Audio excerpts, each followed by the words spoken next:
Бүгінгі таңғы сусын бауыр мен ішекке шипа, кешке дейін жеңілдікті сезінеді. Баршаңызға сәлем. Бұл 7 күндік ағза тазарту марафонының 4-ші күні. Бүгін таңертеңгі сусын бауыр мен ішекті тазартады, иммунитетті көтереді. Күнделікті ішіп, ағзаны жеңілдеткіңіз келсе, видеоны соңына дейін қараңыз. Бауыр ағзаның басты фильтрі. Бірақ қазіргі тамақтану, стресс, аз қимыл бәрі бауырға ауырлық түсіреді.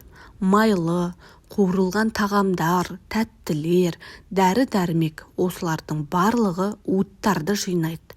Егер бауыр уланған болса, тез шаршайсыз, бетке безеу шығады, көңіл-күй жиі бұзылады.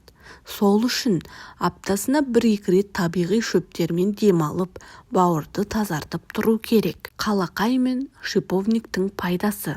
Қалақай қанды жаңартады. Құрамында темір мен К дәрумені мол. Әйелдерге өте пайдалы. Гемоглобин төмендегенде, цикл бұзылғанда. Бауыр мен өттің жұмысын жақсартады, теріні тазартады. Ал итмұрын С дәруменінің табиғи көзі. Бауырды қорғайды, аз қорытуды жақсартады, иммунитетті көтереді, қабынуға қарсы әсері бар. Бұл екеуін бірге ішкенде ағза іштен тазарады. Тұнбаны дайындау тәсілі.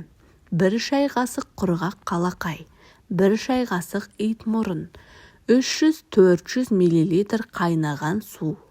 Барлығын ыдысқа салып, үстінен қайнаған су құямыз. 15 минут тұндырамыз. Жабық ыдыста жақсырақ болады. Қалақай мен шиповник бір-бірінің әсерін күшейтеді. Тұнбаны аш қарынға жылы күйде ішеміз. Егер дәмі қатты болса, аздап бал қосуға болады. Бұл тұнбаны ішіп болған соң 30-40 минут тамақ ішпеуге тырысыңыз. Осы уақытта шөп ағзада жақсы сіңеді. Егер қан қысымыңыз төмен болса, қалақаймен абай болыңыз.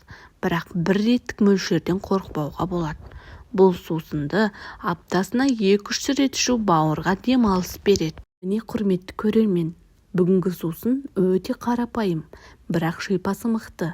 Егер бұл 7 күндік курс сізге ұнап жатса, келесі видеоны өткізіп алмаңыз. 5-ші күні бүйрекке арналған ерекше сусын дайындаймыз. Каналға жазылып, пікір қалдырыңыз.